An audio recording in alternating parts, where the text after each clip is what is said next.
I'll be briefly walking you through how to create a company holiday on your TimeSolv calendar.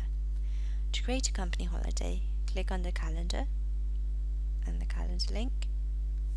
Select the date to create the calendar event for, so I'm just going to go ahead and click on April, Monday the 13th, and you'll want to click on company holiday and enable this checkbox.